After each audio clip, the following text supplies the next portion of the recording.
Hello, I'm Dr. Dave from the Employee Assistance Program, and I'm delighted to have my colleague, Dr. Courtney Washington, here with us today. You sparked so much curiosity in me to circle back and get to know you a little bit and zone in on this notion of pandemic and pandemic fatigue, but connected to family.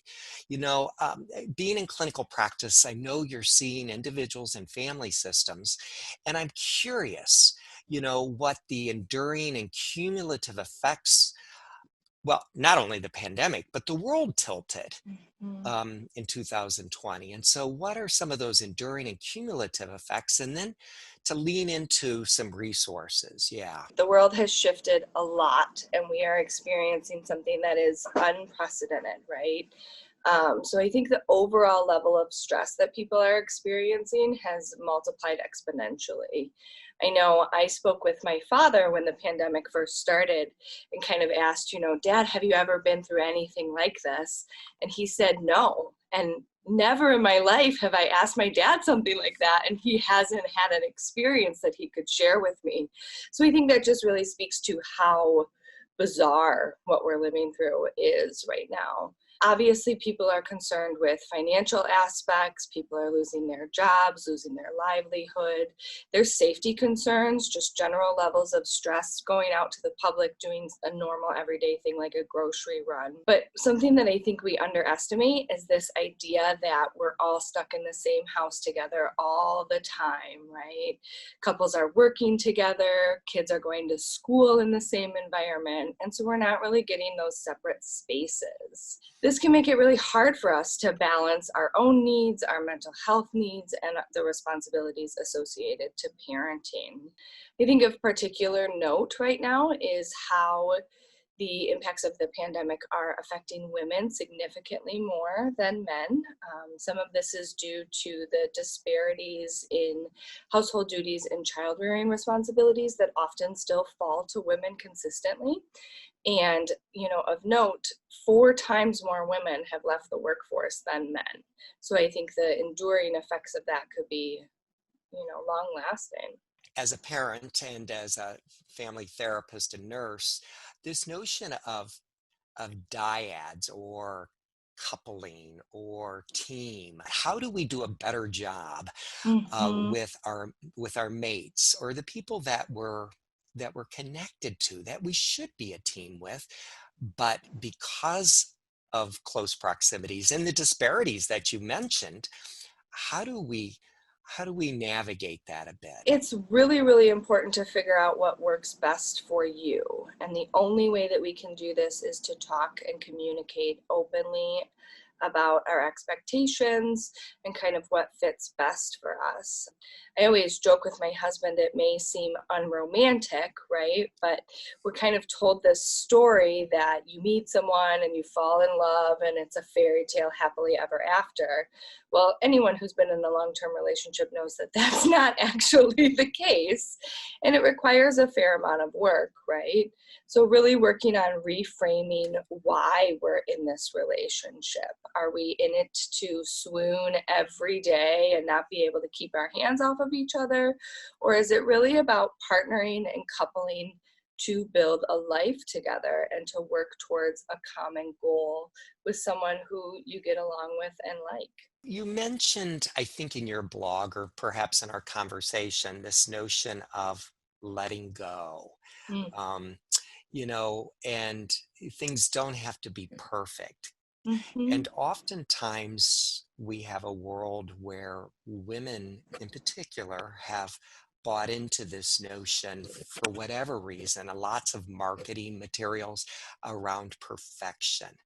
How do you navigate that, Courtney? I love that you use that phrase good enough, right? So, Winnicott, who's a very famous theoretician when it comes to child development, talked about this idea of being a good enough parent, and that kids and relationships and people are incredibly resilient, and none of us are perfect. And so, this idea that we just have to do our best and do good enough most of the time.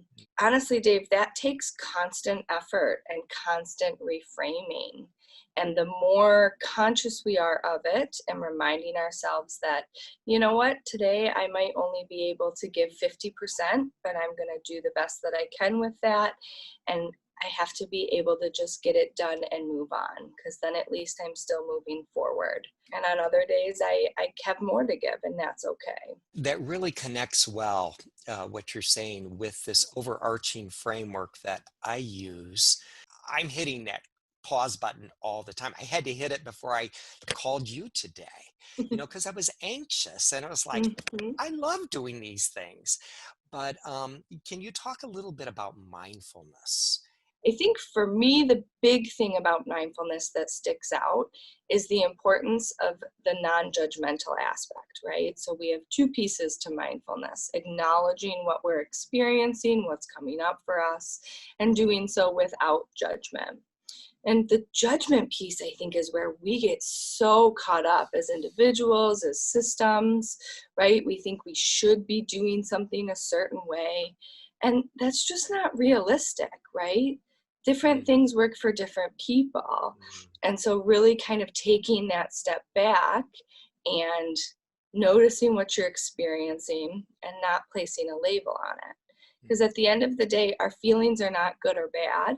We perceive them that way, but ultimately they're just information or streams of data that come to us that are trying to communicate something, and we need to learn to listen. When my monkey mind goes off wire with that data, it's really helpful for me to see it that way. It's like, oh, there it is. And so, anchors, the anchor of self compassion or self Mm. messaging. You Mhm. know, for me, a lot of times I anchor with my tea or my coffee. And it's a good one today. It's a nice hibiscus, and it's it smells well, and it pairs nice with just soothing and Mm. self-compassion. Can you lean into this notion of self-messaging or anchors for us? Mhm. I have a couple that I focus on. I was classically trained as a dancer my entire life. So I'm incredibly body aware. And so I like the idea of getting up and getting moving, having a nice stretch every day when I get out of bed can Mm, really just kind of kick my day off right. The other thing that I really like to do is to build in structure. So I don't know about you, Dr. Dave, but my to-do list is 100 items long, and there are days where I feel like I put more on than I get checked off. And so what I like to do is I prioritize that list, and when I feel really overwhelmed, I focus on the one thing that has to be done that day. And then once I get it done, I can check it off and I can move forward. But really framing it in what is tangible and obtainable in the moment, and most important, helps me to feel more in control and more able to kind of climb that mountain one ridge at a time. there's so much rapidly evolving as we move towards vaccination now, and uncertainties. So, what do you want our readers, our listeners, to cue in on in terms of some final words of hope? Mhm. Hmm. Flexibility is really the secret to life. Mm, The more flexible that I can be with rolling with the punches and just kind of understanding that really life is never going to go the way that I plan it to.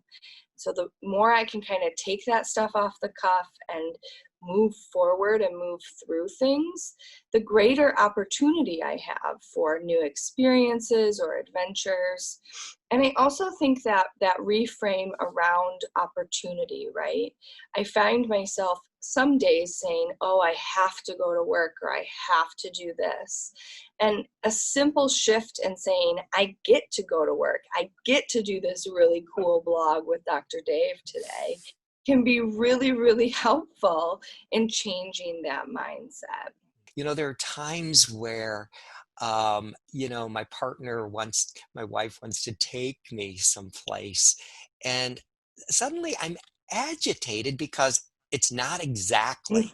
And you talked about that a little bit. Could you lean into that quick story of hiking? Yeah. Yeah, of course.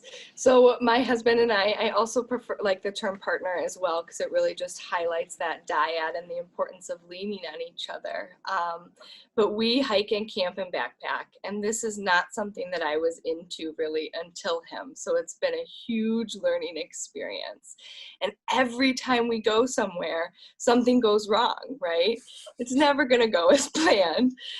Um, at one point, we were climbing this ridge. We were supposed to stop at 8 miles on our loop to camp one more night.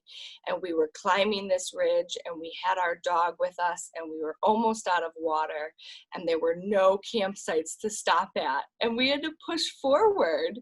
And I got frustrated and annoyed, and I was taking it out on him. And it wasn't his fault, right? And so really that activity of taking a step back and saying like, we're in this together. This is going to be a great story. And now it is.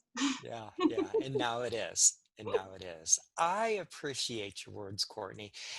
I think what I appreciate most is knowing good clinicians like you looking into the eyes of folks that need hope. And so continue to do the good journey, my friend. Thank you so much for spending some time with me today. Thank you for having me. I appreciate the opportunity. Yay. Peace. Peace.